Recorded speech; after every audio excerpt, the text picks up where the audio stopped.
살아계신 하나님, 이 새벽 단잠 깨워주시고 하나님 앞에 나와 기도할 수 있게 하심에 감사드립니다. 저희들 온전히 깨어있어서 말씀으로 찾아오시는 하나님을 만나게 하여 주시옵소서.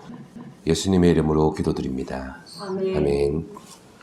찬송가 64장입니다. 기뻐하며 경배하세 영광의 주 하나님, 주 앞에서 우리 마음 피어나는 꽃 같아 죄와 슬픔 사라지고 의심 그름 거치니 변함없는 기쁨의 주 밝은 빛을 주시네.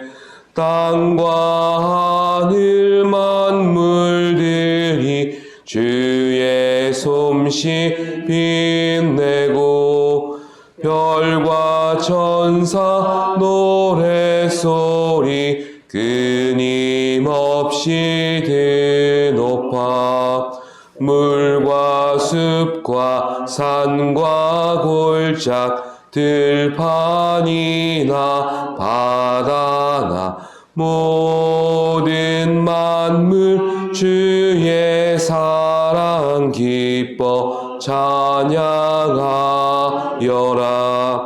우리 주는 사랑이요 복의 근원이시니 삶이 기쁜 샘이 되어 바다처럼 넘치네. 아버지의 사랑 안에 우리 모두 형제니 서로 사랑하게 도와주시옵소서. 새벽별의 노래 따라 힘찬 찬송 부르니 주의 사랑 줄이 되어 한맘 되게 하시네. 노래하며 행진하여 싸움에서 이기고 승전가를 높이 불러 주께 영광 돌리세. 아멘. 이 새벽 우리에게 주시는 말씀은 호세아서 13장 1절로부터 3절까지의 말씀입니다. 합독하시겠습니다. 에브라임이 말을 하면 사람들이 떨었도다. 그가 이스라엘 중에서 자기를 높이더니 바알로 말미암아 범죄함으로 망하였거늘 이제도 그들은 더욱 범죄하여 그 은으로 자기를 위하여 우상을 부어 만들되 자기의 정교함을 따라 우상을 만들었으며 그것은 다 은장색이 만든 것이거늘 그들은 그것에 대하여 말하기를 제사를 드리는 자는 송아지와 입을 맞출 것이라 하도다. 이러므로 그들은 아침 구름 같으며 쉬 사라지는 이슬 같으며 타작마당에서 광풍에 날리는 쭉정이 같으며 굴뚝에서 나가는 연기 같으리라. 아멘. 오늘 본문으로부터 시작되는 13장의 말씀은 멸망을 눈앞에 둔 북이스라엘을 바라보며 호세아 선지자가 하나님의 무서운 진노의 말씀을 선언하는 그런 내용으로 계속 이어집니다. 더 이상 돌이키며 회개할 수 있는 그런 기회가 없음을 선언하시고 심판의 의지를 강하게 나타내시는 두려운 말씀들이 나오고 있습니다. 그러나 호세아서의 일관된 흐름 안에서 다시 살펴보면 이스라엘의 죄를 가슴 아파하시며 분노하시는 하나님을 본문 13장에서도 만날 수 있습니다. 호세아서 초반부에는 호세아와 고멜과 같은 부부의 관계로 하나님과 우리의 관계를 나타내셨고 후반부에 이르러 부모와 자식의 관계로 설명하셨습니다. 이 두 관계, 즉 부부나 부자의 관계는 시시비비를 가려내어서 그것으로 갈라놓을 수 없는 관계입니다. 오히려 이 모든 것을 함께 짊어지면서까지 함께 묶여져 있는 그런 관계인 것입니다. 하나님께서는 이런 관계 속에 이스라엘과 우리를 묶어두셨고 우리의 잘못과 죄에 대해서 한없이 가슴 아파하시는 모습을 보여주고 계신 것입니다. 그러니 아수르를 통한 북이스라엘의 멸망은 하나님과의 관계에 성실하지 못했던 스스로를 돌아보게 하시는 그런 의도가 있었음이 드러납니다. 우리 스스로가 고집해서 나아가는 그 끝의 종말을 보게 하시고 하나님 없이 되어진 것이 없는 인생의 본질을 밑바닥부터 되새기게 만드시는 것입니다. 고난과 연단 속에 단련되어진 영혼으로 하나님의 하나님 되심을 정금처럼 고백하게 만드시며 하나님이 주신 계명들이 진정으로 우리에게 복되고 우리가 살게 만드는 생명의 말씀이라는 것을 우리 존재의 모든 것을 걸어 인정하게 만드시는 그런 과정이 되고야 마는 것입니다. 오늘 본문은 북이스라엘이 이렇게 맺어진 하나님과의 신실한 관계를 깨뜨려버리고 우상을 의지하는 비극의 장면을 그려내고 있습니다. 1절 말씀을 다시 합독하시죠. 1절입니다. 에브라임이 말을 하면 사람들이 떨었도다. 그가 이스라엘 중에서 자기를 높이더니 바알로 말미암아 범죄함으로 망하였거늘. 본문에서는 북이스라엘의 대표적인 에브라임 지파를 지명하고 있습니다. 에브라임의 위세가 얼마나 대단했던지 그들의 말에 사람들이 떨었다고 표현하고 있죠. 막강한 영향력을 행사하며 북이스라엘의 주도권을 잡고 있던 그들은 스스로를 높이는 것으로도 만족하지 못했고 자신에게 신적인 권위까지 부여하려 했다고 말씀합니다. 그 명분이 바로 우상 바알을 숭배한 것입니다. 그러니까 에브라임이 한없이 교만해져서 자신을 드러내고 자신을 높이다가 결국 우상을 이용하면서까지 더욱 높아지려고 했다 이 말입니다. 우상의 실체는 우리가 이미 아는 것처럼 아무런 실체나 가치가 없는 것에 우리의 욕망을 투영하여 만들어내는 것이 바로 우상입니다. 허상이죠. 이렇게 만든 우상을 섬긴다는 것 자체가 인간의 교만한 죄성과 불완전성을 드러내는 것입니다. 에브라임 스스로가 자신들의 영향력을 과시하는 교만한 성향을 가진 것처럼 그들은 바알이라는 가나안의 최고 신이 필요했던 것입니다. 그들의 교만과 허영에 입맛을 맞춰준 게 결국 바알이었던 것입니다. 그래도 하나님의 선민인 북이스라엘이 또 그것도 북이스라엘의 대표 지파인 에브라임이 앞장서서 바알이라는 우상을 섬겼다고 말씀합니다. 2절 말씀이 이런 연유로 바알을 섬겼던 에브라임의 모습을 여과 없이 보여주고 있습니다. 2절 말씀을 함께 보시겠습니다.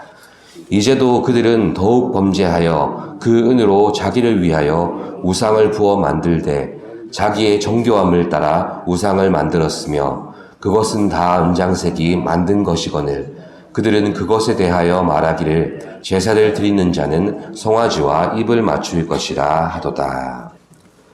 예, 자기의 정교함을 따라 우상을 만들었다고 말씀합니다.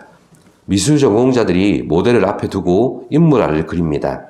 물론 실력에 따라서 더 정교한 그림이 나올 수는 있습니다만 그 그림의 정교함은 사실 그 앞에 실제 모델이 있기 때문에 비교를 할 수가 있고 거기서 설명되어지는 것 아닙니까? 그런데 에브라임은 은장색, 즉 우상을 만드는 장인들이 어떻게 만들었다고 합니까? 예, 자기의 정교함을 따라 만들었다고 말씀합니다. 즉 실체를 알 수 없거나 아니면 자신들이 경험하지 못한 것을 만들어내었다는 뜻이 됩니다. 이렇게 만든 우상은 결국 더 그럴싸하게 사람들을 현혹시키고 설득하게 하려는 목적을 가집니다. 더 매력적이고 더 구체적이고 더 현실적인 모양새를 갖춘 그런 신을 자기 입맛대로 만들어내었는데 그게 바로 송아지입니다. 우리가 이미 호세아서 10장에서 발견했던 바로 그 베다웬의 송아지가 이에 해당합니다. 하나님의 집 베델을 금송아지의 제단으로 바꿔버린 것을 두고 비웃었던 말이 바로 우상의 집 베다웬 아닙니까? 그런데 에브라임이 자기의 정교함으로 즉 자기 입맛대로 만든 이 송아지가 바로 하나님입니다. 앞서 말씀드린 대로 하나님의 백성이면서 하나님의 복과 은혜를 그렇게 받아 누렸던 장본인들이 하나님의 하나님 되심에 대한 지식도 없었고 하나님을 경험하지 못했다는 말문이 막히는 상황에 처하게 된 것입니다. 사랑하시되 진노하시기까지 사랑하시고 인내하시되 아버지의 마음으로 참아내시는 하나님 앞에 용서를 구하거나 때로는 힘들어 죽겠습니다, 이렇게 단식하며 인격 대 인격으로 관계 맺으려 하지를 않았던 것입니다. 왜 송아지였습니까? 송아지는 화를 안 냅니다. 이것도 죄, 저것도 죄라고 지적하지 않습니다. 죄지었다고 혼내지도 않습니다. 왜입니까? 사랑하기 때문에 진노하시고 아버지로서 참아내시는 하나님 대신에 송아지는 그저 입 맞추고 돌아서면 끝나는 존재였기 때문입니다. 그렇습니다. 이스라엘 원한 하나님은 이런 하나님이었습니다. 가나안의 농경 문화에서는 농경신이 필요했고 비를 내리는 신이 필요했으며 전쟁에서 이길 수 있는 그런 신이 필요했던 것입니다. 하나님이 하나님 되시는 이유가 홀로 거룩하시기 때문이 아니라 나의 필요에 맞아야 하고 나의 능력을 더욱 돋보이게 해야 하고 또 세상에서 내 영향력과 주도권을 세울 수 있어야 그제서야 하나님이 되는 게 그들의 신앙이었습니다. 우리가 피식 웃으면서 아니요, 이렇게 쉽게 대답할 수 있는 것 같지만 진지하게 질문을 드립니다. 과연 우리 신앙은 하나님의 하나님 되심을 그대로 믿고 의지하는 신앙입니까? 아니면 내 삶의 필요를 따라 그런 하나님이 되어주시길 바라고 있습니까? 실체가 없는 하나님을 우리가 경험하는 삶은 하나님을 아는 지식에서 견인되어 따라오는 것입니다. 지식 따로, 삶 따로, 우리의 노력이나 관심이 두 배로 들어가야 되는 힘겨운 수양 같은 게 아닙니다. 우리가 주도권을 잡고 방향을 잡아나가는 것이 아니라 우리를 지탱하고 끌어가시는 하나님으로 인해 더 알게 되고 더 경험하게 되는 것이 신앙의 세계라는 말입니다. 그렇습니다. 하나님께서 아버지로서 베푸시는 한없는 인애를 경험하는 것이 현실을 이기는 신앙의 힘입니다. 오늘 말씀은 우리에게 하나님을 향한 우리의 정교함을 내려놓으라고 합니다. 하나님의 하나님 되심의 이유를 우리가 설명하려고 하는 교만함을 멈추라고 하십니다. 그러므로 하나님의 하나님 되심을 우리의 어떤 방식으로도 풀어낼 수 없고 증명할 수 없음을 우리가 고백해야 합니다. 다만 하나님께서는 죄인된 우리를 관계 속으로 초청해 주십니다. 그리고 그 관계 안에서만 하나님을 새롭게 알게 하시고 풍성히 경험하게 하실 것입니다. 이 시간 하나님의 하나님 되심으로 인해서 자녀된 우리가 누릴 수 있는 지식과 감사와 평안을 풍성히 얻게 되시기를 간절히 소망합니다. 기도하겠습니다. 살아계신 아버지, 우리의 어리석은 지식으로 마치 은장색이 자기의 존경함을 따라 우상을 만들듯 하나님을 재어보고 하나님을 판단하려고 하는 삶을 살아왔음을 고백합니다. 그것이 우상인지 모르고 우리는 그것을 쫓아 살아왔고 그 허상을 따라 살아왔던 삶이었음을 고백합니다. 신실하신 하나님, 말씀하신 그대로 우리를 찾아오시옵소서. 아버지 되신 그대로 우리를 자녀 삼으셔서 그 안에서 우리가 누릴 수 있는 평안을 누리게 하시고 기쁨을 누리게 하시고 감사를 누리는 삶을 살아가게 하여 주시옵소서. 우리 하나님 되심에 진정으로 감사드립니다. 큰 영광 돌려드리며 예수님의 이름으로 기도드립니다. 아멘. 하늘에 계신 우리 아버지, 아버지의 이름을 거룩하게 하시며 아버지의 나라가 오게 하시며 아버지의 뜻이 하늘에서와 같이 땅에서도 이루어지게 하소서. 오늘 우리에게 일용할 양식을 주시고 우리가 우리에게 잘못한 사람을 용서하여 준 것 같이 우리 죄를 용서하여 주시고 우리를 시험에 빠지지 않게 하시고 악에서 구하소서. 나라와 권능과 영광이 영원히 아버지의 것입니다. 아멘.